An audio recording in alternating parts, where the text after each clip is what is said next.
Smith here. Make sure y'all subscribe to my boy Downtown Deuce ASAP. Come on, man.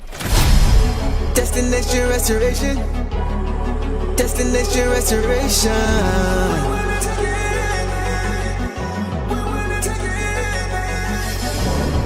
Destination restoration. Yeah, Detroit. Destination restoration. Yeah, it's our time. Can you feel the elevation? We on a mission on vacation. Time to create that separation.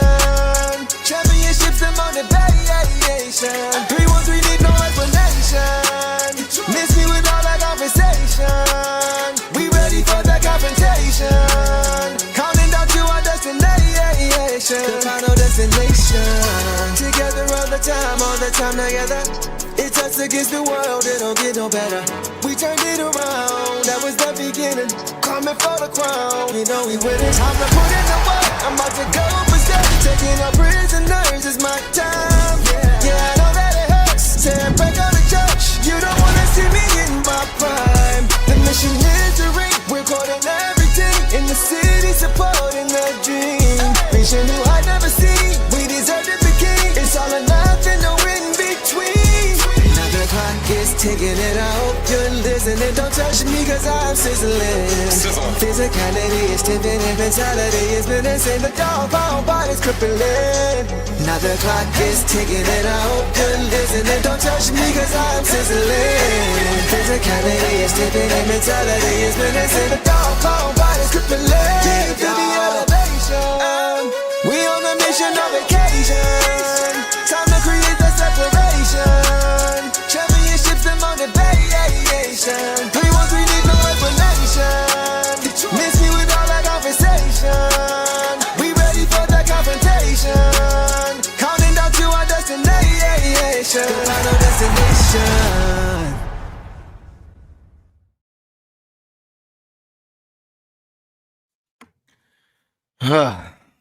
What up, though, Pistons fans? Welcome back to another episode of the Downtown Deuce Show with the boss. We appreciate you guys being with us tonight on this somber Monday night. Boss, how we feeling tonight? Terrible. I mean, I was riding a high after being in Detroit yesterday. We had LCA, the great game we had against the Celtics, even though we still didn't look 100% ourselves. Yeah. I thought we would give a good effort. Riding on very little sleep to watch this game, to talk to you guys, and they did the opposite of energize me. So yeah, I know you just got back home in Denver, right? After flying out, this morning or last night you flew out? Yeah, I flew into this morning, this morning, like 4 a.m. Detroit time, Eastern. Oh man, so yeah, that was yikes. Yeah. Oh my gosh. First of all, we're gonna shout out everybody who's here. Mm-hmm. We see you guys in the comments. Dolly, I see you. Miyuki, what's going on from Hawaii? As always, showing love. Seeing some interesting comments here. I see a lot of negativity. I understand it. A lot of knee-jerk reactions. Some of it is warranted. Mm-hmm. A lot of it is not. If we're being honest, it's still early in the season. I'm gonna be honest though. I'm gonna keep it real tonight. I'm gonna keep it a stack tonight. We're both gonna keep it real tonight. It's not gonna be happy-go-lucky, silver lining, positive. No, we're going to keep it real. We're going to tell you guys what we saw from our eyeballs, and we want you guys to tell us what you saw as well. We just want to keep some perspective and keep some context throughout this conversation because that is important. It's never as bad or as good as one individual game. We got to keep that in mind.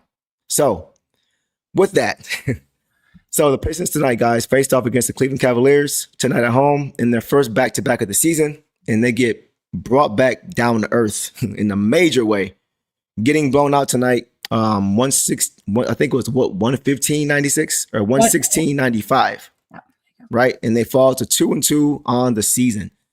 Injury report. First thing, Marcus Sasser was out again with his for the third straight time with a knee injury, and Karis LeVert also missed his third straight game with a hip injury. So on the Cavs front, they were also shorthanded though. They were missing Darius Garland, Max Strus, and Lonzo Ball. They were all missing for this game.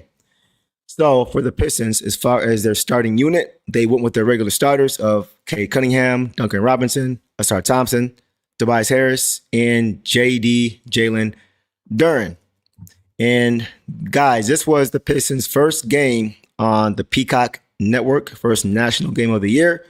So you guys let us know what you thought about the broadcast of how the Pistons, obviously it wasn't a good outcome, but let us know how it was watching it on the Peacock Network for anybody who watched it.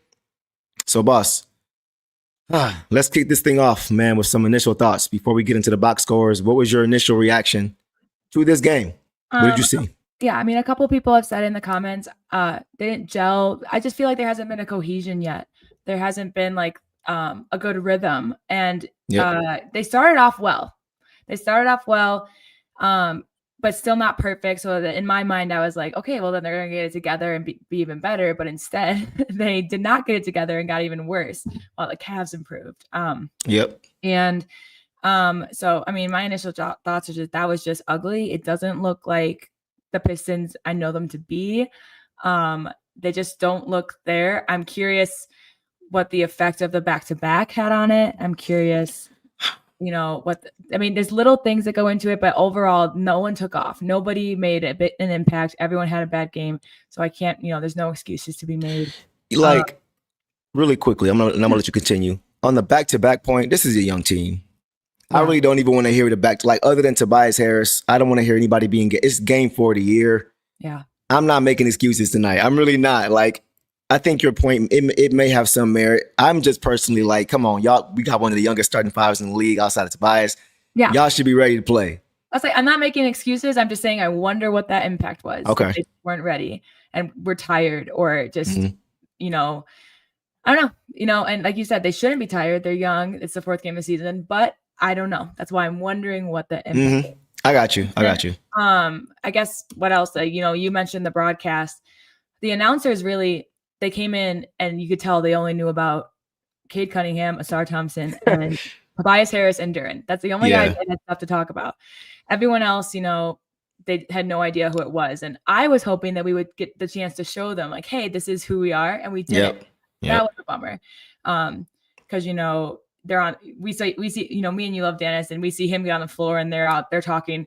I don't know what this lineup is. This lineup doesn't seem good. And we know that lineup to kind of bring that energy. Yep. So that just showed me that they don't know our game. And now they're going to assume that that's our game. It's just a bad first impression for anyone who's tuning in to these Pistons who are supposed to be coming, the breakout from last season, have 16 national games instead of 3. Yeah, this is what they delivered, and it was bad. Yeah, for sure. Yeah. We see all the comments, man. We're gonna get to as many comments as we can. I know Sarah's gonna hold it down for us. I'm going to give my initial thoughts. If you don't have any more, go ahead, go for it. Okay. All right, y'all. First of all, I want to give the Cavs some credit. Right, I want to give them some credit. They are a good defensive team. They're very long, very disruptive. Especially in the half court. And tonight, they were forcing someone other than Cade Cunningham to make plays. And the Pistons just didn't have anybody consistently who can help generate offense outside of him. Now, Cade didn't play well either. We're going to get to that. But that was something that jumped out at me. They could not find any rhythm. At one point in the first half, they missed 19 straight shots. 19 straight shots between the first and second quarter. And that led to a 14-0 run. And from there, it was pretty much over. Even though the score was, and there was a lot of time still left in the game, and the score wasn't indicative of it, but you could just tell the flow and the matchups and what we had available and what they wanted us to do. We play right into it because we just matchup-wise, especially with who we didn't have available, we did not match up well with them. And I said before, just having another playmaker on the court, like a Jaden Ivey, or Karis LeVert, that would have been big. It may not have changed the outcome of the game, but it could have changed the outcome of some of the flow of the game. The Pistons guys are at their best when they are able to get stops and get out in transition. We saw it all last year, defense to offense. You hear me all year long last year, defense to offense, defense to offense. That's who they are. Yeah. But that's not always going to be there. So when it's not, you have to be able to go to something in the half court. And they just did not have enough playmaking in the half court. It just was not there. Now, Daniss Jenkins did do some good things tonight. He did come into the game. Even before it was completely over, he still did come into the game and provide a spark, right? He wasn't perfect. He had some errors. He had some mistakes. But he did try to play to the identity of who we are, right? But we still needed more. and we just didn't get enough. And I said to you, boss, once we got to halftime, when the Pistons went down 20 plus, I said, if we can't get stops, we're not going to win because we just don't have enough ball creation out of the half court, to get, if it's not done in transition, we're not going to win this game because we don't have enough in the half court offense to get it done. So once I saw that, I kind of had a feel that this game was going to get kind of ugly because we were playing once again, right into their hands of what they wanted us to do. Absolutely. But we also missed, we had plenty of open shot opportunities. Yep. Plenty. Like with that 19-0 run or whatever, all this stuff. So not only are we not getting stops, but we're not producing even when we have the opportunities to. Mm-hmm. And I just want to mention that Daniss led our team in assists tonight. Yeah. Wow. I didn't even peep that. Yep. Daniss led. How many did he have? We'll get to it. But how many did he have? He had 5. Okay.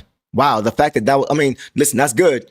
But the fact that our leading assist man was 5 says a lot about our overall production and flow offensively. Shooting. And he should have had 10, honestly. Yeah. We were moving the ball a decent amount, I would say, but I think the only one that really went one-on-one was Cade, and everyone else tried to move the ball around, and then we were making our shots. So, okay. So let's get to some box scores and dig a little bit deeper into this game. We see you guys in the comments, man. I see a lot of good points being made too here, so we're gonna get to as many as we can in the comments. But guys, okay, let's get to the box score. Let's start with Cade Cunningham tonight, man. So Cade tonight, guys, struggled. He had his worst game of the season, man. He had 12 points on 3 of 14 shooting.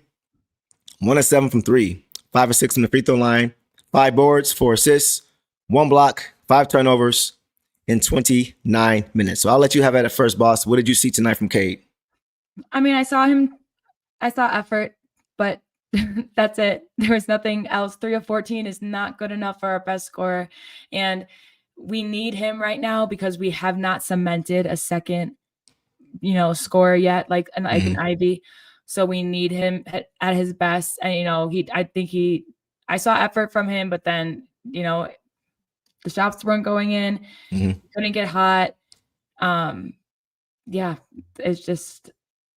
It wasn't good. You sound like you speechless, man. It's like not I really. really am. I don't know what to say because none of them did. It was all bad. Yeah. And it really was like, my only positives were that some guys got playing time that might not have seen the court. Mm-hmm. And, we made a couple, Ron Holland and Paul Reed brought some energy we needed, but that's it. Mm-hmm. That's all I saw. Okay. So. Yeah. I mean, well, I did see a few things in this game. I'll start with the good. It wasn't a lot, but I'll start with that. Yeah. Early in this game, we actually were decent. Oh, yeah. The first 4 or 5 minutes of this game, we played once it got to midway through the first quarter is when things kind of fell apart. Early on, you saw Cade facilitating, finding Duncan Robinson out of the pick and roll with JD, hitting Duncan Robinson with a nice skip pass, right? And finding him for an open 3 because the defense is so focused on the lob, making a nice skip pass. So that was nice to see. But the Cavs made that adjustment early defensively, and they said, nope, we're going to load up on you, Cade. We're going to load up on you. We're going to have you playing on the crowd. Mm-hmm. We are going to make somebody else other than you beat us. Yeah. And the Pistons didn't have it. Now, look, Cade didn't play well, man. Mm-hmm. Like, he had a lot of makeable shots that he just missed. Layups that he missed, point-blank layups, mid-range shots, 3 balls, at every level. He just was not able to put the ball in the hoop. Mm-hmm. He shot 1 for 10 in the first half. Right, 0 of 5 from 3 in the first half. So that's bad. That's not good. Mm-hmm. And listen. It is easier. It's easier said than done to be effective when the defense is loading up on you and you're playing in the crowd consistently, right? Yeah. And that's what the Cavs did until somebody else made them pay, and nobody else did. But I gotta be fair because Donovan Mitchell did not have his Robin tonight.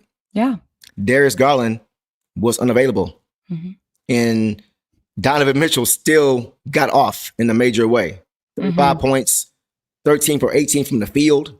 I mean, he was efficient with it. He did that. He was a plus 38. He did that in 29 minutes. We couldn't stop him at all.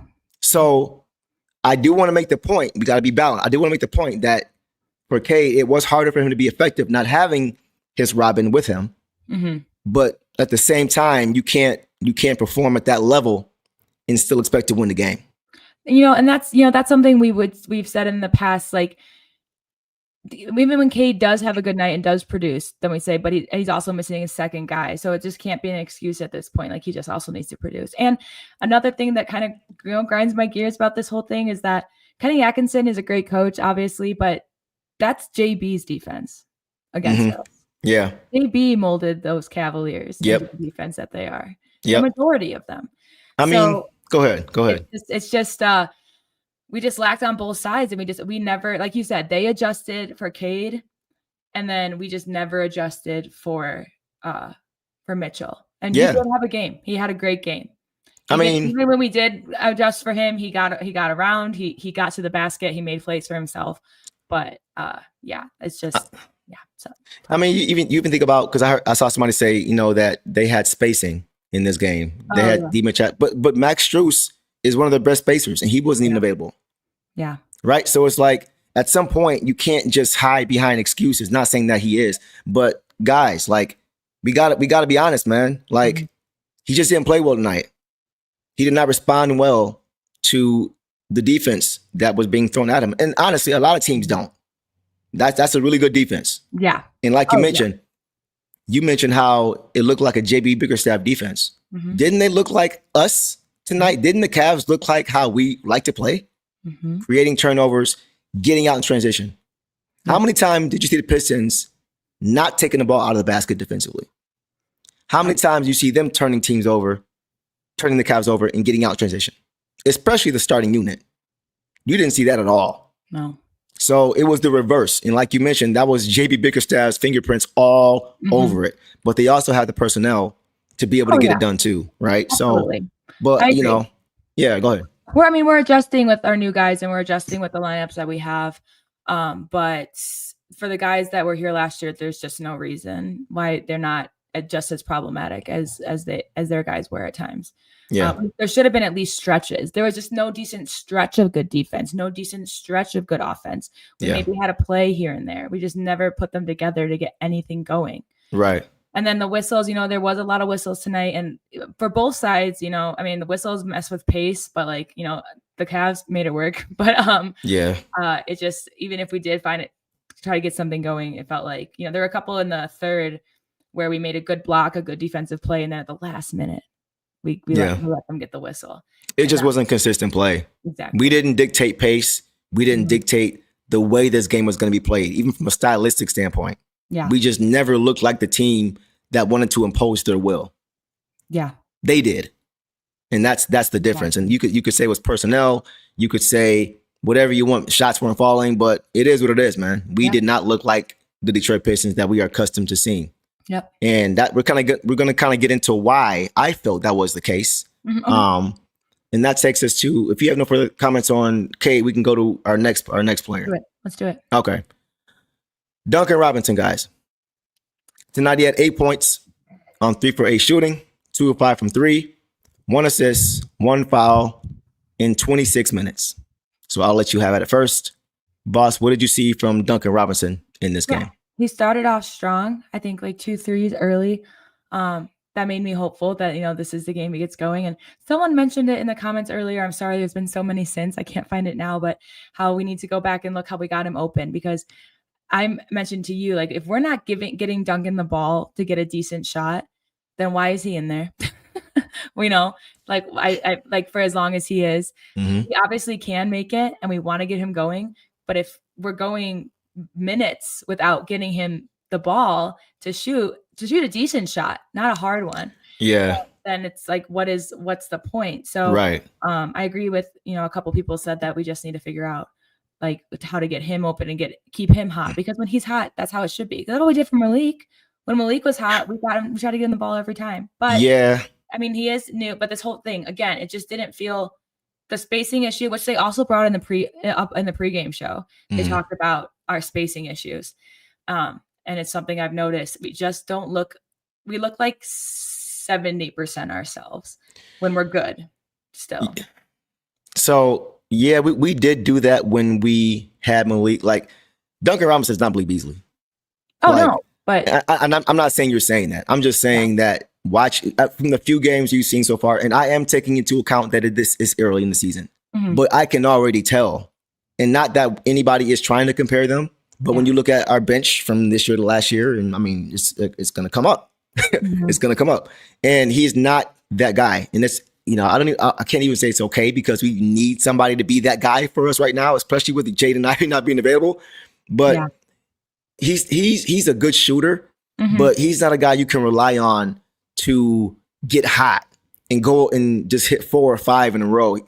From a volume standpoint, I feel like Duncan Robinson's a guy who can go 4 for 6, but not 8 for 14 from 3.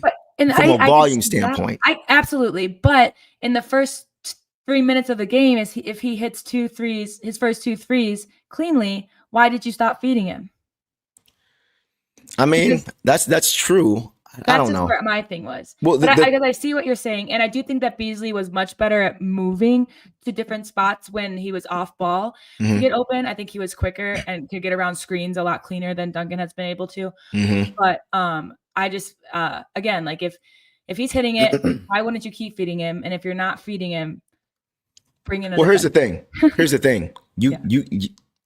Once again, the Pistons are best when they're turning defense into offense. Yeah. Not saying Beasley is a defensive stopper, but he is a better defender and contributes more to the identity of turning defense into offense. Most of the threes we saw Beasley getting were in transition. Yeah. We saw him at times running off screens, and he can do that. But how many times did we see the Pistons getting a stop and Beasley sprinting down the court and getting an open 3? Duncan Robinson makes it hard for us to do that because he's not a good defender at all. Yeah. I'm not saying he doesn't try, but so many times defensive breakdowns start with him. And I think that's part of the problem. Right. So that goes back to my point of like, if you're not going to feed him, why is he in? Right. So that just sums it up. Like if we need defense to make our shots, then why is he in? But also, like people mentioned, he was more of a THJ replacement. But even THJ, remember I was saying there was, I think it was game 2 where he looked like he was a little bit better defensively. And that was when I was saying, okay, he looked a little bit like THJ tonight because at least he was impacting defensively. But once again, THJ was a solid defender. He wasn't a stopper. He wasn't a home run hitter defensively. Like he wasn't like Ron Holland where he's just turning you over. Right. But he's helping you get stops. He's playing solid defense. He's staying in front of his man. I think we're agreeing here because we are for sure. We're definitely agreeing just because. It's just more like he has 8 points, which is crazy because I just know he got 2 threes in the beginning, which means he didn't produce much else. And then he just, again, played him for I don't know how many minutes, but played him more than he should have been if we're looking for transition shots. And I don't think we had our first transition basket or fast break basket till the 3rd. I remember the announcers even pointing that out. Just unlike us, just not us. That's why it's so hard to dissect this because they all just played so unlike themselves. I feel like. Yeah. So with Robinson, I do think he's a fine player. Yeah.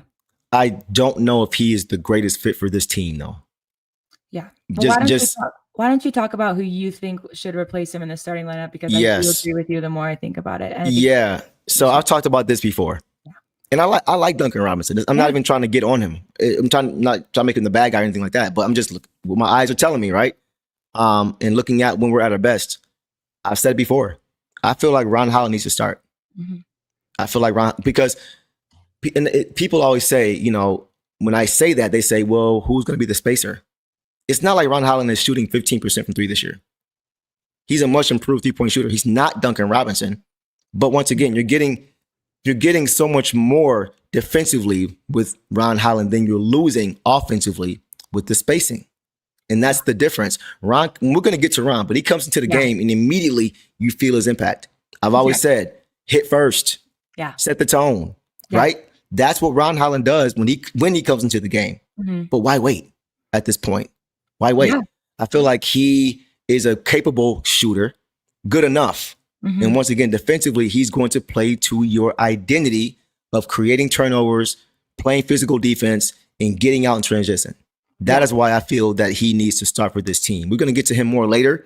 Yeah. But to me, I've seen enough already, in my opinion, to make that change. And I would rather have Duncan Robinson play with guys like Karis LeVert and Isaiah Stewart, I think that's a better situation for him. I'm starting Ron Holland. I said it the first after game 2. I'm starting him with the 2 until we can find something else, make a move. Or I'm not even saying make a move yet, but as of right now, I don't think this can continue because of our style of play. It just goes against who we are, and it makes it hard for us to adapt when you can't do what you do best. Yeah. So that's where I'm at.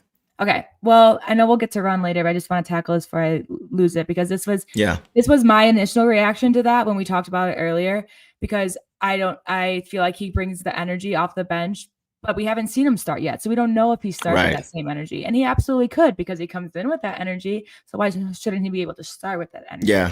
That's a good point. It's just it's just going to be a trial thing, but I agree. And I mean, I just checked the box score real quick, and he also had 2 threes tonight. So he produced as much as Duncan did, but he can do more on both sides. Mm-hmm. And that's the difference for me. I'll just last thing on Duncan. I'm just watching some plays defensively. There were a few plays that stood out. There was one play where Ron Holland was switching everything defensively. He was guarding. He went from guarding Evan. He had Evan Mobley in jail.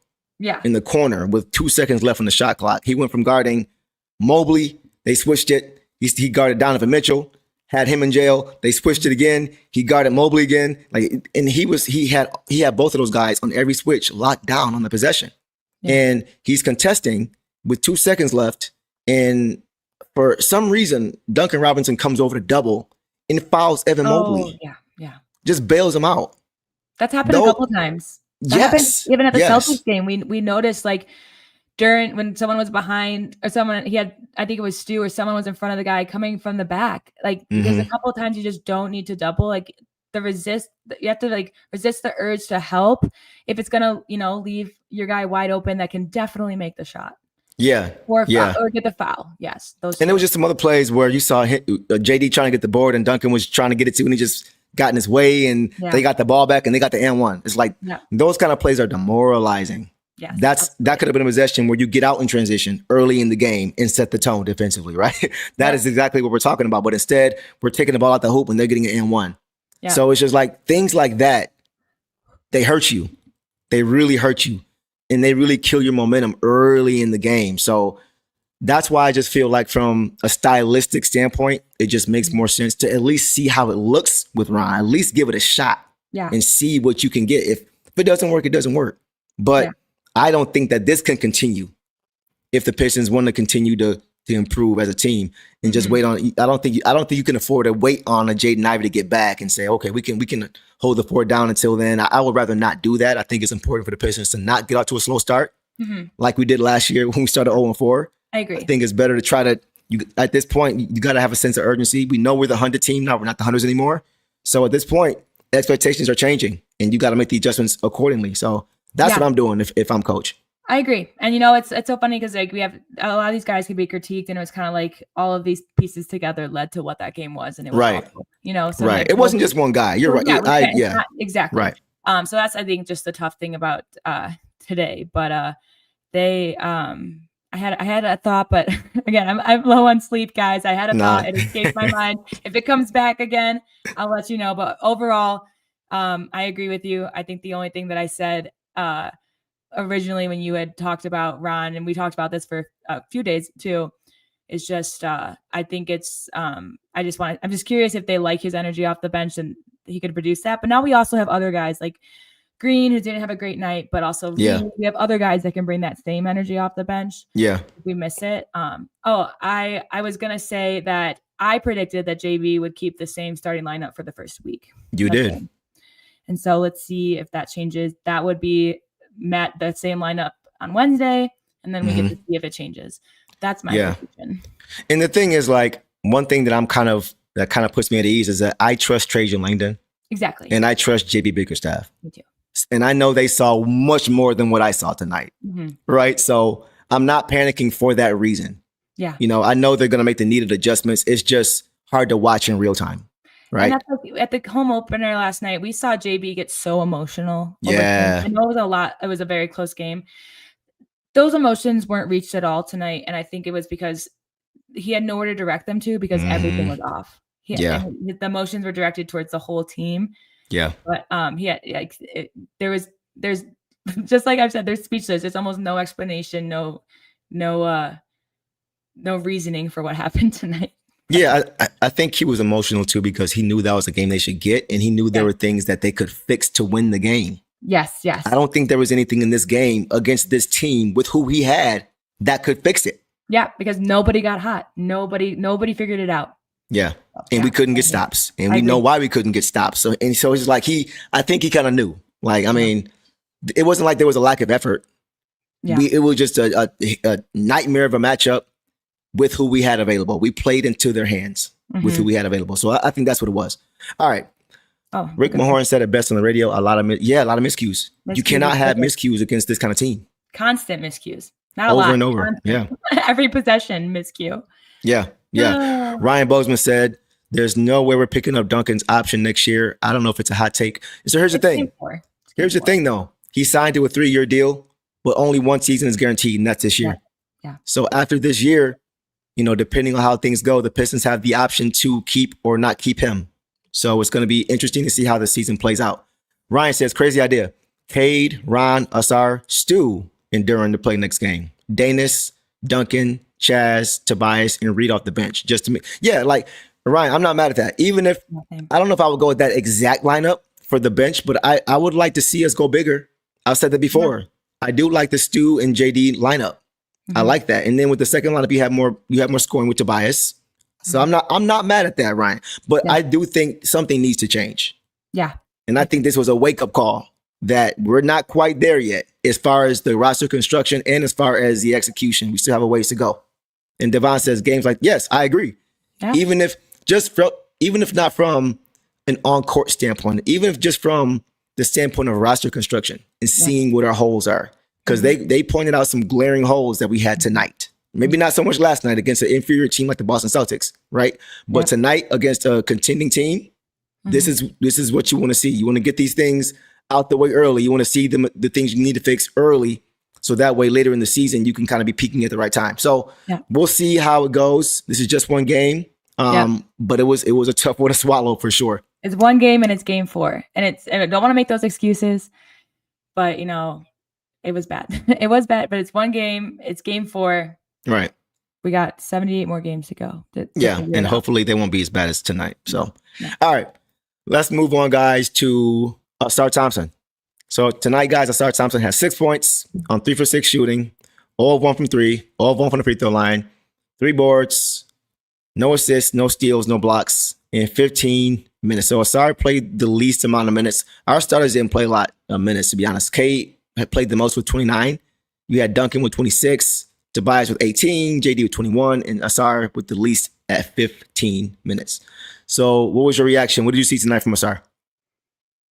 I still think he brought the confidence. Again, I still think that he looked like himself.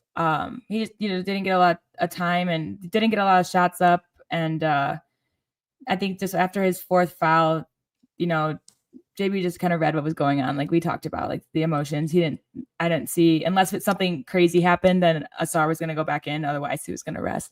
Yeah. But I mean, nothing impressive, but nothing worrisome from Ausar for me. He didn't take enough shots for me to be like, okay, yeah, he shot 50%, 1 from 3, or 0 from 1 from 3. Like he didn't do enough for me to be like, that's bad. But he didn't do enough for me to be like, he made an impact. Yeah. So like from a performance standpoint, I wouldn't say that he was bad. But from a skill set standpoint, I think some things stood out. Okay. And here's what I mean. Yeah. Like we did see him get to that midi pull up, right? That he's been trying to go to since his rookie year. We see him get into the paint, right? Cut to the hoop and get to the midi pull up and knock it down. He got to that a few times. But here's the thing. So the performance part wasn't bad. Yeah. But the skill set part is what the Cavs took advantage of. And we've talked about this for a long time. The Cavs were happy with him shooting the ball from long range. Yeah. And that's why he only took 1. That's because they were giving him so much room to shoot the ball. And it's like when he sees he has a lot of room, it's almost like it gets to him like, man, they know I can't shoot. Yeah. They know I'm not a great shooter. And it seems to bother him. Yeah. But they were happy with him shooting the basketball. That's why you saw D. Mitch giving him 10 feet. Yeah. Like they were just giving him room, and that allows him to pack the paint. And when you got 2 footers in there who can pack the paint, it makes it hard if you can't shoot. And so it wasn't just D Mitch. We saw Evan Mobley routinely giving him 10 feet. And they were able to pack the paint. That's why I've said before, and that's what I mean by skill set wise, it's imperative that not tomorrow, but eventually Ausar needs to be at least first of all, a confident shooter from three. Yeah. And then a respectable shooter from three, at least 30%. Yeah. You can't have them giving you 10 feet of space. Eric Vincent always says, can you make the defense move? Yeah. When you catch the ball, can you make them move? How many closeouts did you see to Ausar? None. Yeah. They're like, please go ahead and shoot that. Oh, you're not going to shoot it? Okay, here we come to us and let us ping, volleyball, ping pong the ball when you come in here. Like that's what I mean by, as far as style of play, we play right into their hands. Yeah. Oh, and that's why I think JB was like, I mean, hey, like, it's not much we can do here. I mean, based on the construction. Go ahead. I mean, every time one of them, they went to Mitchell's face, Allen's face, Mobley's face, Hunter's face, those guys knew. They knew immediately that this was easy. None of them looked worried. None of them looked bothered. They're smirking. They're smiling. They're having a good time. Yep. And that was early. Yeah. Philip says, K, Ron, Ausar, Stu, and Duren. I think that's a great lineup, 9 to 5. Then let the bench settle things. That's what I like that. Yeah. You lose a little bit of shooting, but defensively, you are like now we look like a Detroit Pistons defensive squad. Oh yeah. Even if we don't have the shooting, we've never really won championships or been contending with a bunch of shooting anyway. Well, it's like you lose a bunch of shooting, but all of these guys, like especially Ron and Ausar on the wings, can really get out in transition if our defense is creating that. And then we got two great screeners on the floor right there. Great point. To get the points, to at least get it going early. So I do like that as well. And the two big lineup was utilized more tonight too with those two bigs. But it would be interesting to be like, how about we're the Twin Towers next time? I mean, we don't have the towers, but how about we're the two big team next time? Right. Yeah, because you're right. No, they went to that early. Yeah. I think 8 minutes in, you saw Stu come in for Tobias. Yeah. It was like right away you saw, and we know Tobias always tries to play big. He plays as big as he can, right? But you just can't teach the size and strength that a guy like Stu has alongside a guy like JD. So I would like to see that more. And I know before we were saying situationally, but honestly, I wouldn't mind seeing it, period. I get it now. I think the only thing is foul trouble concerns, but we have Reed, and then Tolu got kind of I think Tolu kind of proved himself in just those last few minutes. I already think he has. And we know that, but to maybe the wider audience that doesn't pay attention to G League or Summer League as much, all he does is play with intensity and heart, and he adjusts his game to what's needed as well. So if we can have a two big and also rely on two bigs on the bench to come in when needed, that would be great. Right, because now we have a little bit more depth than we did last year. We didn't have Tolu last year to back up Reed if it was needed. Reed early. We didn't utilize Reed early either. So. And you said that during the game. You texted me and said, I hope we see Paul Reed in the second half a little bit to give us a spark. And we saw it, and we saw him give us a little bit. Captain Negro Man says, why not start Stu next to JD? And Duncan is a deep bench player, not a starter. I mean, so it's funny. I just saw this, by the way. Shout out to you for the super chat. I want to see that. I want to, once again, it's like the Ron thing. It's early in the season. Let's see what we got. Yeah. Let's mix things up. That's what I like. I've told you, I'm the type of person, if it's not working, and this is again why it kind of grinds my gears that Duncan gets so many minutes. Like if it's not working, immediately mix it up because it's early. This is the time to do it early in the season to see what works. Yeah. So, Captain, I agree with you. I on that one for sure, because I just want to see it. I want to see how it looks. I want to see how these guys look with these different combinations and these guys getting reps together. I want to see JD and Stu get more reps. Yeah, I do. Under JB, not under the previous coach. We saw before the previous coach, and that was a mess. I want to see how it looks with Coach Bickerstaff and how he's able to help these guys work together. So we'll leave that there. But as far as Ausar, though, it's not going to happen overnight. And we just got to live with it for now, unfortunately, because he is a really good defender.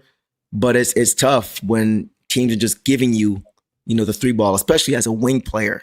It's hard because it just makes things difficult. So it's, for me, if that's going to be the case, then lean into it.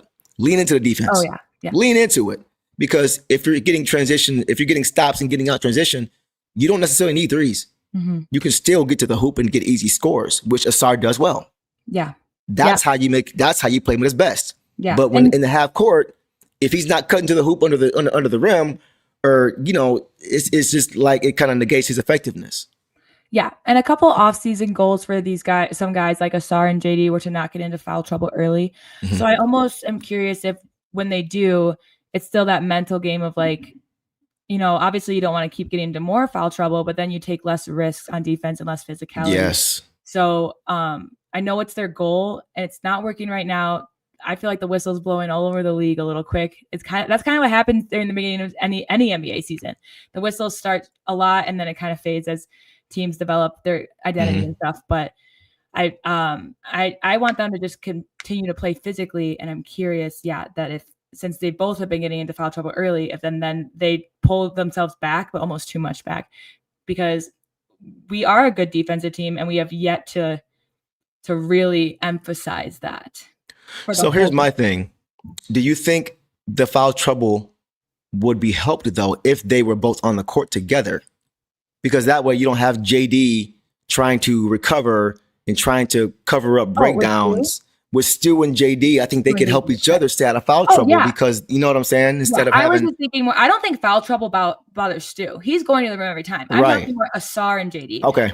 They've been the ones that have been getting into foul trouble early. Got you. And then they and that was their off-season goal. So I feel like when they voice that, it's not clicking yet. So now they're like, oh shoot, I'm back to where I was. Instead of just like, okay, well, I'm just going to keep making smart plays. They just kind of just are like, well, I'm just not going to make the play I would want to play on this ball. Right. Okay. So I think it's just going to be a learning curve, but I just want us to come in with defensive intensity right away, which exactly ties back into why Ron should start. It just all comes together. See what I'm saying? You feel me? You feel me? So that's where I'm at with that. D. Davis says the starting lineup should be based on the team you're playing. I mean, maybe that's the case, but you don't really see championship teams altering their starting lineup based on who they are playing against. You don't see the Thunder doing that. You didn't see the Nuggets doing that. You don't see the Celtics doing that. All the previous champions, they went with who they had because they had a versatile lineup. Right. It just fit. It could work well against whoever they were playing. And I think when you do that, when you switch it up too much, it messes with the flow. It messes with the consistency.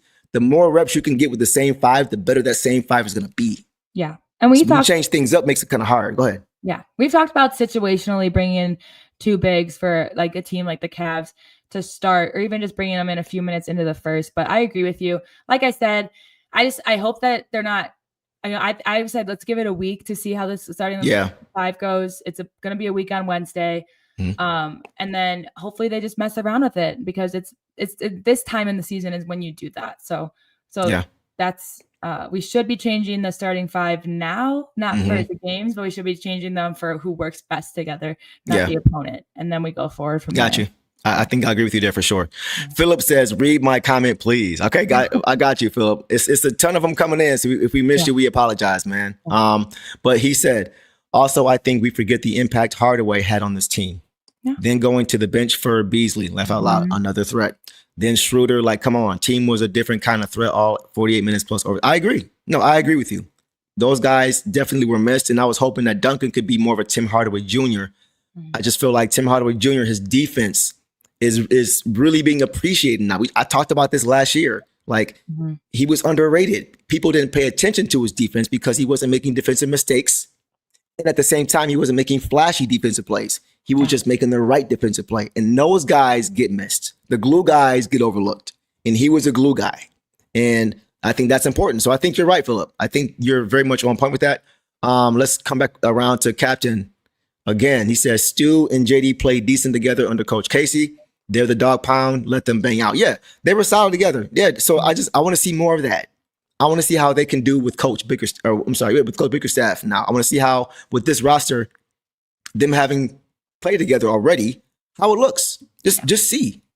I don't think that will hurt at all, especially once again with the East going bigger. There are more and more teams now in the East who are going with this too big lineup. And I think it's time for the Pistons to look at joining the club. And I think because of who we are, it just makes sense. So it's so funny because just a couple of years ago, they said there's no room for bigs. Like they were like, who's going to take Zach Edey? And now everyone's like, bigs. It's just so funny how quick it switches and how teams develop. It's just so funny. Yeah, I agree with you. Yeah. All right, let's go to Tobias Harris. Tobias Harris, guys, tonight, 10 points, 2 for 8 shooting, 2 for 5 from 3, 4 from the free throw line, 3 rebounds, 1 assist, 1 steal in 18 minutes. Thoughts on Tobias tonight? He looked like Tobias that couldn't make his shots. Yeah. Like everyone else. Yeah. He brought, he did Tobias things. He looked like himself. Even open shots, I was just going to make his shots. So that's how I feel. I'm low on words for these guys because I don't know what I was watching. Yeah, it was tough. Yeah. It was tough, man. Like, I mean, yeah, I think he played how he usually plays. He just, he couldn't make shots. And I think he was really bothered once again by the length. Mm-hmm. Yeah. Those guys are long. They're not just tall. They have crazy long wingspans. Mm-hmm. So it's hard for JD to bang with those guys by himself. Not saying that Tobias doesn't stick his nose in there. Oh, yeah. But you know the impact that Isaiah Stewart brings from a physicality standpoint. They don't like that.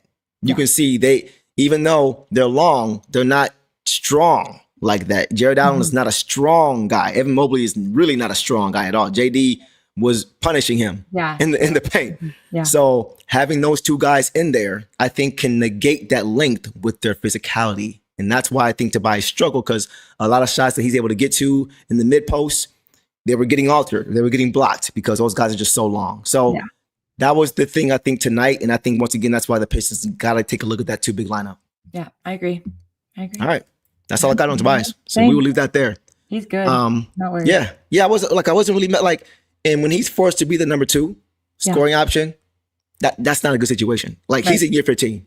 Yeah. I don't even know if in his prime you want him to be the number 2. Right. He can get hot. He has his moments, but he doesn't to rely solely on him and Cade is not how we're going to win games. Right. Exactly.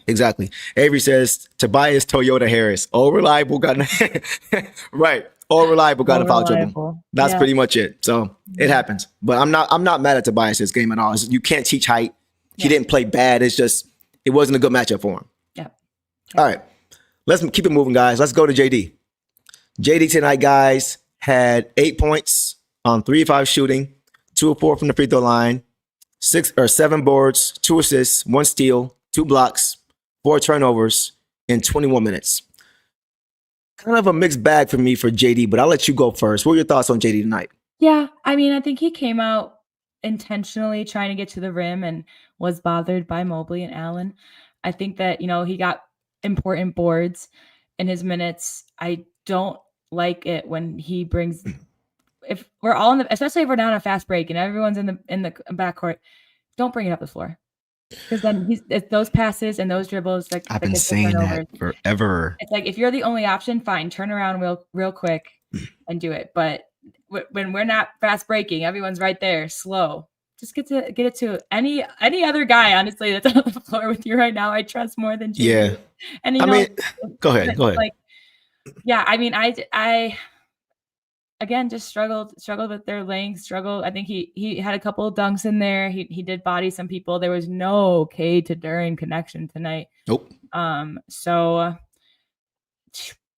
yeah, I think he just got defeated early and then went out and just didn't reemerge. So. Yeah, the Cavs are a tough team to score on in the half court.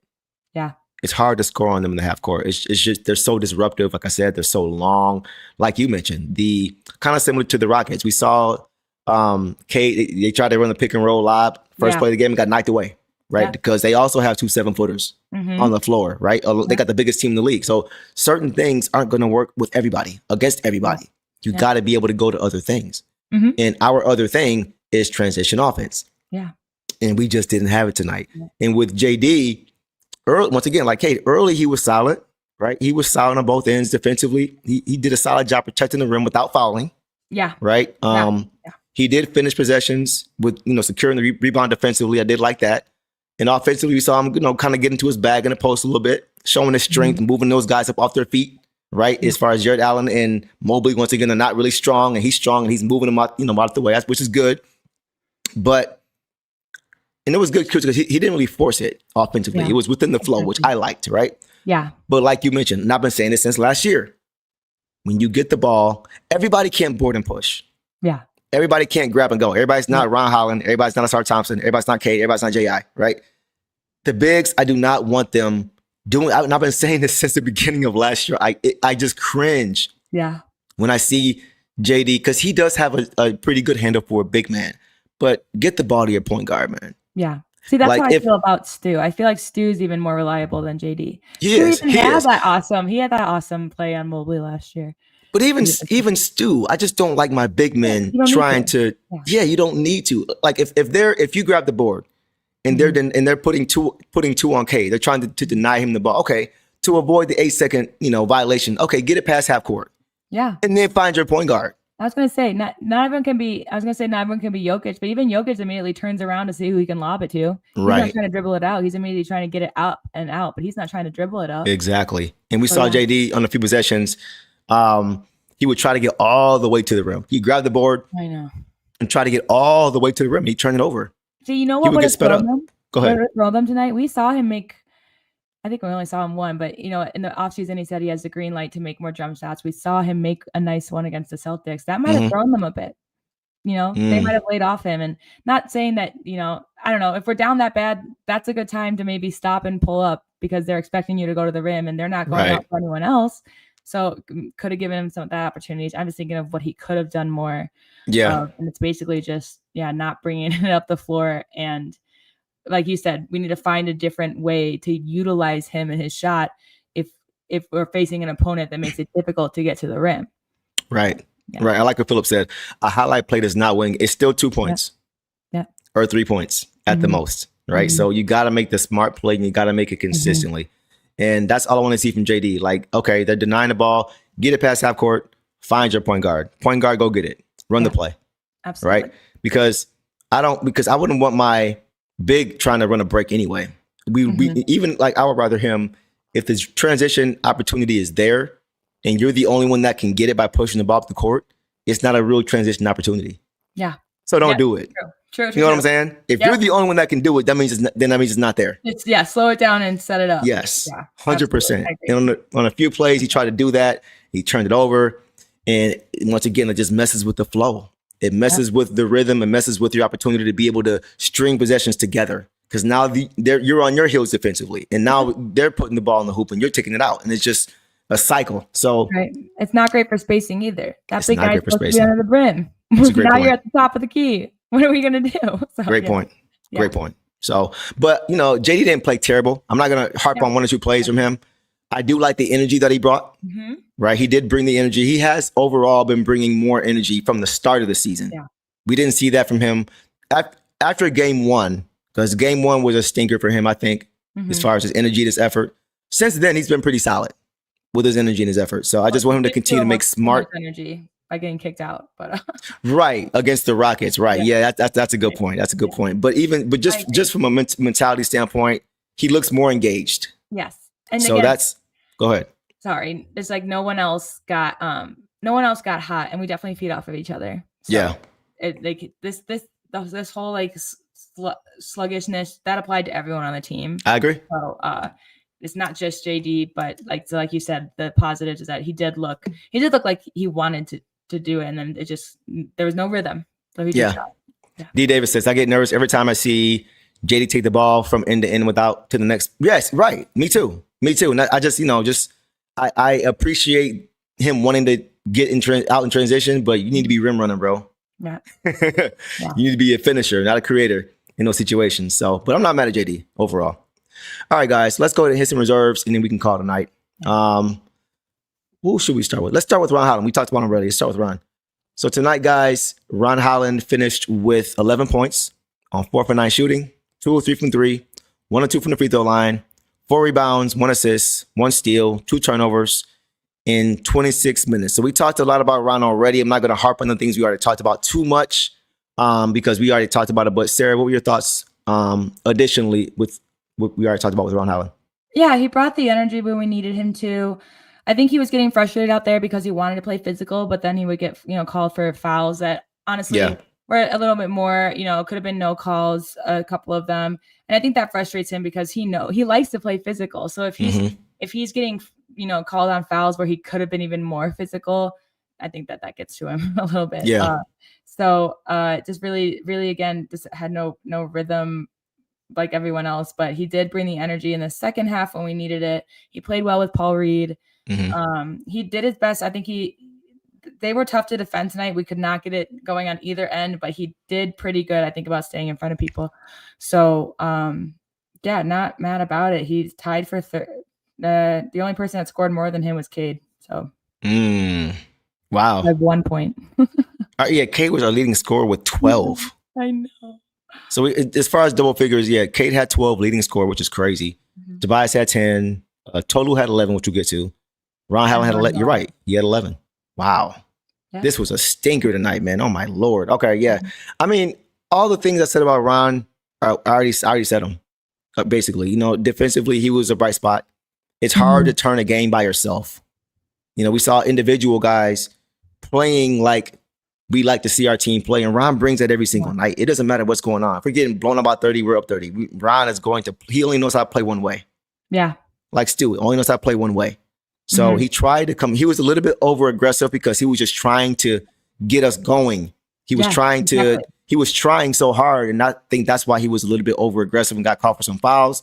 But I loved what I saw from him, man. Like he just brings that mentality. He's trying to make the right play. He's trying to be physical. He's trying to play Pistons style of basketball. So it's just hard though when you're playing great defensively, 22 seconds on the shot clock, and then the last 2 seconds, you know, somebody comes over and it has a bad foul when you don't need help. Like those things are demoralizing. Yeah, that hurts. That hurts. That makes it hard for you to. Well, I won't even go there, but that's tough. That's tough. So we need to be on a string defensively. We need all of our guys to be playing physical, to be playing smart, to be playing disciplined. Yeah. And we just didn't get it. We got it from maybe 1 or 2 guys at a time, and that's not going to get it done. It's not going to get it done. Exactly. So, yeah, go ahead. His stuff has been consistent. So hopefully when everybody else, you know, hopefully we get it together and we can, as other people have said, gel more, be more cohesive, get in a rhythm. And I mean, he's been our most consistent player. Him and Stu, I think, have been our most consistent players of these first 4 games. So I appreciate that out of him, and I think he did the best with what he could work with. So and you know, and like getting it going, and it's not working for you or anyone else. Plus, the whistle stops the play. Right. It's hard. Exactly. Yeah, I like what Mega Hustler said here, and this is I'm gonna clarify something I said earlier too about Ron starting. Yeah. He said when Ivy comes back, Duncan needs to be on the bench. Yes. And that's why I'm saying for now, I think Ron needs to start at the 2 because J.I. went down. I think Ron will be just fine for now, for the rest of the year, being that 6th man off the bench if Jaden Ivey is available. Yeah, I agree. At the shooting guard spot. But when he's not, I don't think Duncan Robinson can be even for a month, can be your 2 because he just doesn't fit what we're trying to do. So when Jaden comes back, absolutely. Mega Hustler, I'm putting him at the 2. Yes. I got to start the 3. And Ron is the first one off the bench. But until then, I'm putting Ron at the 2 and riding that out until J.I. gets back. And once we have our lineup back, you can put Ron back at his natural spot for at least this season, which I think is a 6th man. So that was all I wasn't saying Ron needs to start the rest of the year, anything like that. I'm just taking into account that we don't have J.I. right now. Exactly. And once we get him back, then we can kind of go back to our natural lineup. So I wanted to clear that up for sure. Anything on that? No, I mean, I agree. And I think, like you said, it's more just, it's hard to look so far in the future because like they should be doing too. It should just be next game. How are we going to get this next game? So Ivy's not in the equation right now. Sasser's not in the equation right now. Levert's not in the equation right now. So who's in the equation right now that we can utilize to win the next game by game? So for now, it's Ron. In a few weeks, it could be Sass and Ivy, or Ivy, you know, hopefully, and then, you know, Sass and them off the bench a little more. Yeah. I'm going to get to Philip real quick and we can move on. He says, bro, but look, last season, Jaden Ivey didn't make us great. That's not true. That's not true. Beasley and chemistry and Thompson made us great. Ivy will make us better, but not better than last season. I don't see how you can say he wouldn't do that when we didn't even see it. Yeah. We didn't see those guys together last year, bro. Ausar and Jaden, for the 1,000th time, never played and started one game together. Yeah. Never happened. So we never know how good those guys could have been if Jaden was available. The turning point in the season happened during the NBA Cup when Jaden Ivey was still playing on this team. Those are Tim Hardaway Jr.'s words. Yeah. It wasn't because Jaden went down and Ausar came in. That was not the case.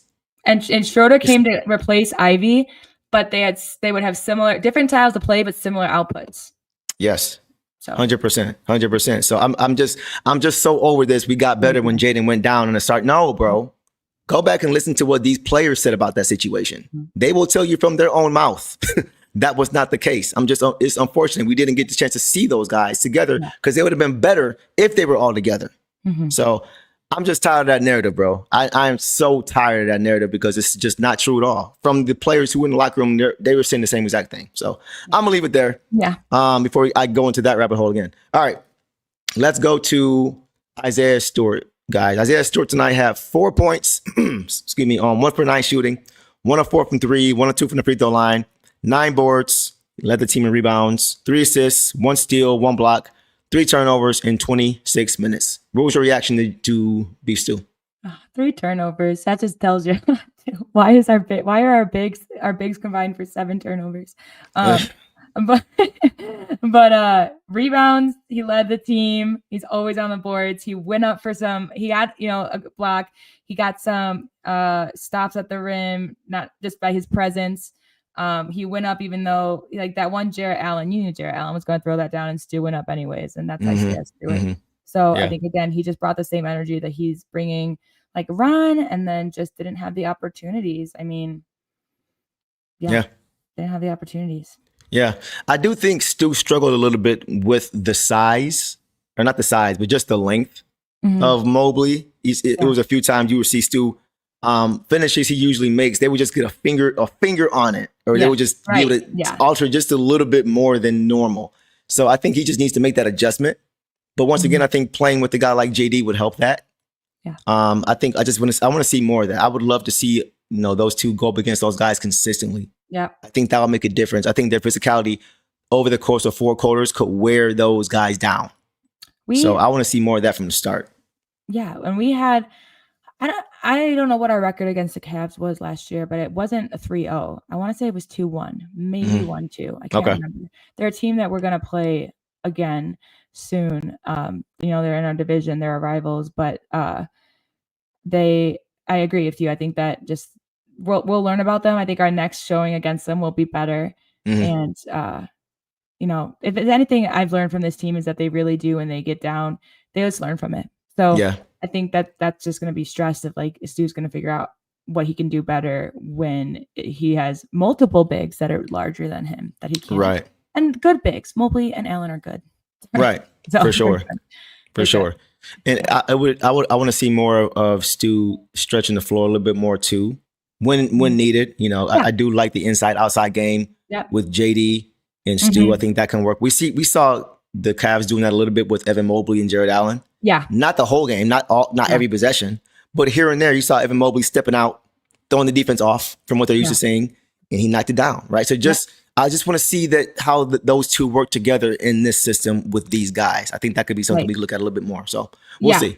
Yeah, and I think some of Stu's threes, he didn't make one, at least one.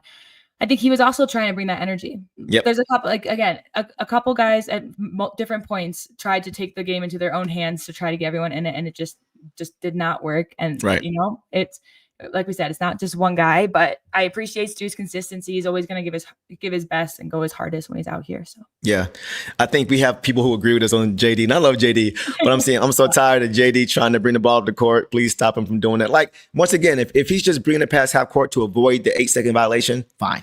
Yeah, I'm cool with that. But as far as trying to get all the way to the hoop, I just want to find your point guard. That's all I was saying. So we'll leave that there. Let's go ahead and move to who is next.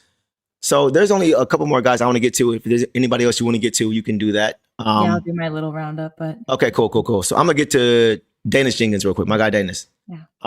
Tonight he had 9 points, 4-6 shooting, 1 of 1 from 3, 5 assists. Like you said, led the team. 3 steals, 3 turnovers in 22 minutes. So I'll let you go lead it off. What did you see from DJ tonight? Yeah, I mean, like you said, led in assists. He also led in steals. We had 9 players get steals tonight. But which you would not have guessed with the defense we played. But he led it in steals as well. Immediately, when he came in, he got a steal, which led to a basket. This was like our only run. It was like 2 possessions in a row. But he got a steal, and that led to a basket. And then he drove it to the basket to draw on defenders, kicked it out to Tobias, and Tobias hit the 3. Yeah. And you know, especially after the announcers were talking about who the ball handler on the court is going to be. I was happy to see Jenkins do that. I'm glad he shot a 3. There were a couple opportunities that he could have shot more. I don't know if he's someone that I would have been like, yeah, you take the game into your own hands. And he did towards the end when, you know, he had his G League friends in with him. But, Bobby and Tolu. Yeah. But I think he did, when he's called upon, he did great. More turnovers that I'm sure he's happy with. He doesn't like to turn over the ball. He generally takes care of it really well. But again, everything was kind of off, and the Cavs just really delivered on both ends. So I'm really proud of him because his numbers just keep going up and his time just keeps getting increased as the season goes on, and that's what I want for him. He had 5 assists. He should have had 10. Yeah. He set up guys so well. Now he did have some bad turnovers, right? Where he just one of them I think was unforced, where he just kind of dribbled it off his foot. He doesn't usually do that. I am taking into account this is his 3rd career regular season game. I do think he's ready, but I do think he's still finding his rhythm, right? Yes. But he hit so many guys for open shots that they just missed. Yeah. That he should have had 10 assists. Yeah. Easily. And even though he didn't turn the game around, you saw he was trying to play the way we play. Yeah. Like he was one of the few guys you saw getting steals and getting out in transition. Right. He just brought that spark. Go ahead. When he was on the court, we went from like 20 points down to 15 points. Like he never let it get worse. Yeah. You know? Right. And that was defensively and offensively. And at least, like you said, he should have had 10. Like if everyone was more in rhythm, then he would have. And like I said, they all feed off of each other. So if everyone else was in rhythm, I feel like his rhythm would have been a lot better as well. I agree. But again, like I'm just happy to be seeing him out there. He played for over 20 minutes. If we threw him in the starting lineup, the only people that played longer than him were Cunningham and Robinson. And I'm just excited for him because I think especially for coach to throw you in against the Cavs and for you to not let it get out of control and not make, you know, again, some turnovers, but that was the whole game that you hit the pace. That was just the way the game went. I think he solidified himself and played his style in the way the Pistons needed. Yeah. I mean, he knows his role. Yeah, exactly. He knows what he's supposed to do when he comes into the game. And he does a pretty good job of that. He's only going to get better and better as the season progresses and as we get healthier, as we get guys back. It wasn't like he played 22 minutes and 20 of them were in garbage time.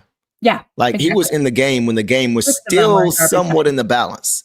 And that's because JB saw that he's one of the guys that can help us get back into this game if we're going to get back into this game. Yeah. Right. And he made some plays. So I was happy to see that from him. And I just think he's continuing to earn coach's trust more and more with his decision making. And it's just unfortunate that guy just could not knock down shots, man. So many guys missed open shots. And it was like, I saw him getting a little bit frustrated, like not visibly, like, but you could just see he would drop his head real quick and get back on D. But it's like, man, if you could just knock some shots down, it would look a whole lot better. But it is what it is. It happens. Yeah. And I think he's also a little frustrated because, like I said, there were a couple times where he was left open at the 3 because, again, no one knows Daniss Jenkins. So they don't know where to guard him at. But that he did, you know, I saw him kind of not hesitate, but like he had that look. I was like, oh, here he's going to shoot it. And then he'd dribble in and pass it out. And that person's like, and, you know, but he's out there to be a playmaker and that's what he wants to be. But I don't think if he had, you know, drained a few shots, I don't know how much that would have changed this game with how everyone else was playing. But I'm sure there's a little bit of frustration towards that because he probably was like, well, I mean, I could have at least been the one that missed that if I pulled up, you know, like now I give someone else for that chance. So yeah. Anybody else you want to get to? We can get to Tolu Smith. He played solid. He had 11 points tonight on 3-4 shooting, 5 or 7 from the line, 4 boards, 1 steal. In 6 minutes, he had 11 points. Now you can argue it was garbage time, but still, I liked what I saw. I mean, even the announcers, I like what I saw. Go ahead. He's playing hard. Even the announcers were like, "That's how you play," and that's Tolu. And I mean, I love Tolu. I'm glad he got out there. They're just my optimism is that we got to see guys that might not have seen minutes for a while. And even though we were terrible, everybody that was active today scored. Yeah. You always find a way to find the positive, man. I have to. I'm not feeling positive tonight. I get it. Neither am I. Like, again, but this wasn't it. So what I am going to do is smile for these guys that that wouldn't have had this opportunity, even Okay. though it was so bad. I want them to have the opportunity because we're blowing out. We're not getting Right. blown out. But if anything, they're on the NBA court. Whoever didn't have their first NBA shot now has one. And hopefully that at least gives them some kind of excitement for being called upon if necessary ever in the future, that they're ready. I'm just happy for them there as well. Yeah. This is how you build confidence now. Yes, I get sure. it. Yeah. Devon says, I just realized the voice is back. Game was so bad. Wasn't no right. Yeah. Right. I'm like, listen, I'm like 80% back, bro. I had to make, because I was yelling during the game. I was yelling a lot. Every time my voice like gets a little bit better, something happens. And then it's just like, I lose it again. So hopefully with this, we got a day between now and the next game. I can get it back and then we'll be good to go by Wednesday. I just want to get Phillips thing here because he said Tolu Smith did that against players that won't play. Of course they play hard. They had first quarter energy with last two of the fourth. Here's the thing. That just tells me you don't know Tolu Smith. Because if he was put in against Mobley and against Jarrett Allen, he would play just as hard. Absolutely. He would play just as hard. Yeah, that's who he is. Yeah. That's who he is as a person. Yeah, for sure. That's how he plays the game. Go ahead. So I get it. I just wanted to point that out because you're not wrong. I appreciate the criticisms. I think that, the whole game was all bad as a whole, but this game doesn't sign off on who these players are in any way. That's I think why it was hard to swallow a bit, because if anyone tuned into this national game and watched that was curious about our team, nobody except maybe Ron's energy and Paul Reed's energy were they're themselves. It was not who they are tonight. So I don't want to jump to any conclusions or make any defining statements about who they are as a player and what they're I agree. You mentioned Paul Reed, 4 points tonight, 2 or 3 from the field, 2 boards, a steal. He got on the 8 ground. minutes. He got on the ground for that one rebound. Yeah. That's what Paul Reed's gonna do. Yeah. Just like Tolu, they're gonna bring it every game. Mm-hmm. So it's good to see that. Bobby Clement got a bucket. Javonte Green got a bucket. Kobe Jones got a bucket. Chaz had 6. So like you said, everybody scored. So that, not to get too deep on those guys, I'm glad they got an opportunity. Yep. But overall, this game, man, this is one you want to flush down the toilet. While at the same time, I'm sure Trajan Langdon is paying attention. These are the games where you learn a lot about your team. Mm-hmm. We don't know what's going to happen with Bees. We do know that he was watching. He was, I think, I'm not sure if he was live or not, but he posted on one of the stories where he was I think he was signing cards or something like that, but he was watching the Pistons game on his tablet. Mm-hmm. And it's just cool to see. I just want this to be over, man. I just want to know, the suspense is killing me. Like, are we going to have him or not? Right. Like, this is getting crazy, man. Like, I do think though, if we get him back on this team, just his presence alone is going to help the flow of the offense. Yeah. I don't know what's going on with the situation, but I think we would all agree that we do miss what he brought to this team. Yeah. And so if we're able to get him back, that changes things a lot. Just him being on just the vibe, from a vibe standpoint, a confidence standpoint, that was important to this team. He instilled confidence in these guys. Yeah. Right. And great locker room teammate. Presence. Yep. Great teammate, great locker room presence, reliable. Yep. He had his off games too, but no one was out here, yelling at him, well, some people were that he's not, but he's not worth it. But I really do hope that it looks like it's trending in the right direction. It just depends.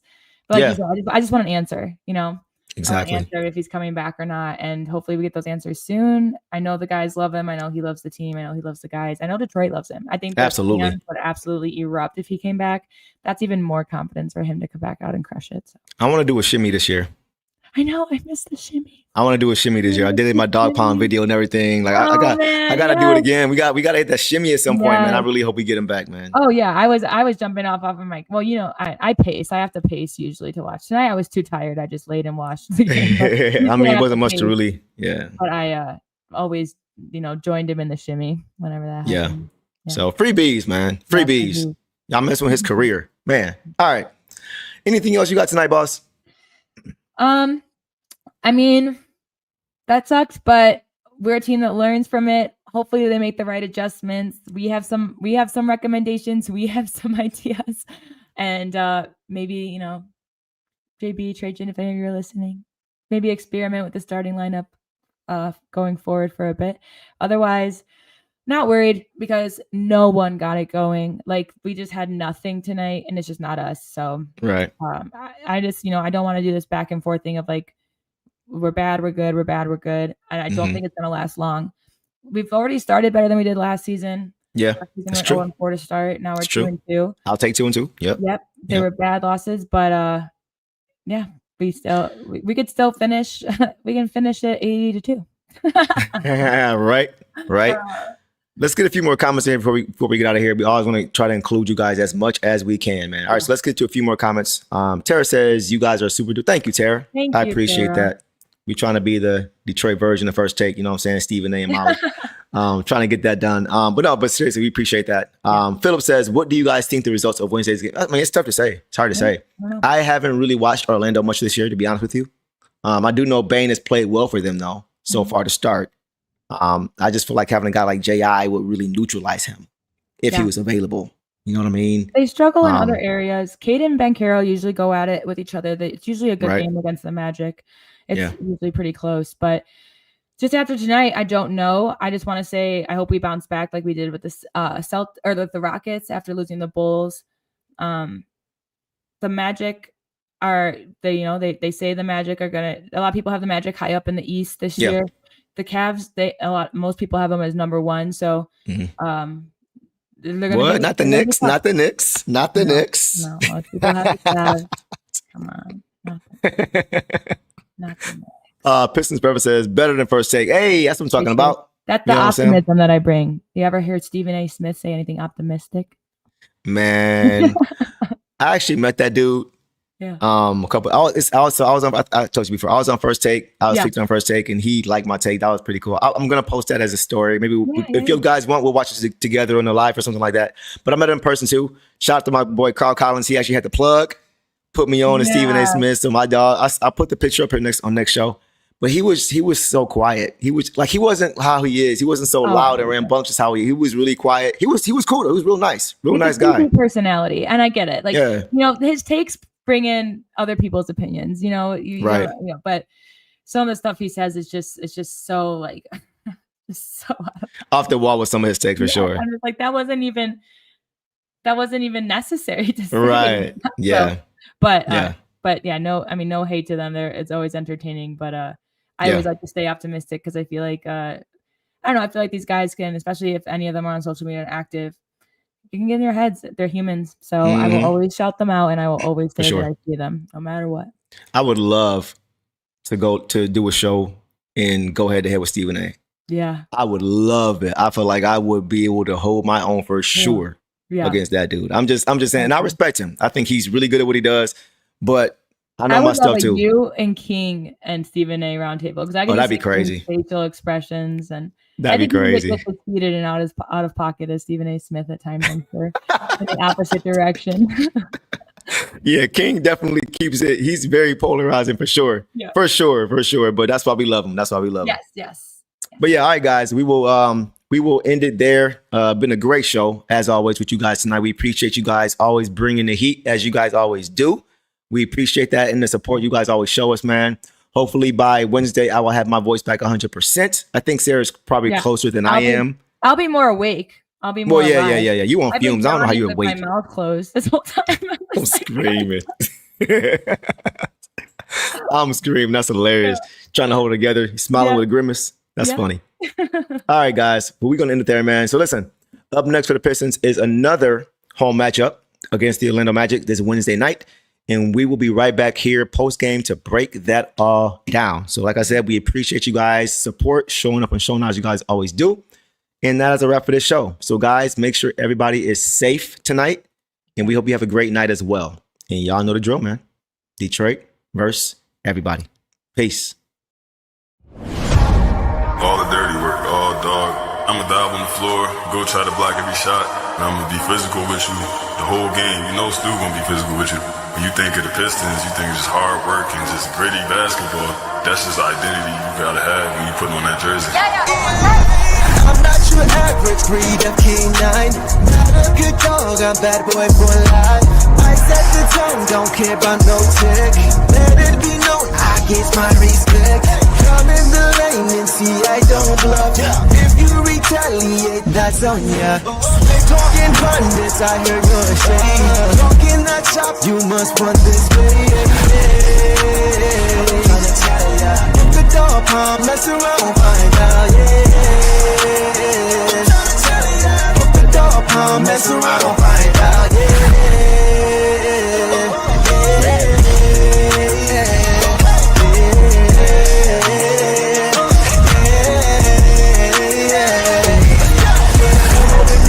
for some barbecue sauce, boy, you better cough a hill, cause I'm like that. When you're ready for some barbecue sauce, boy, you better cough a hill, cause I'm like that.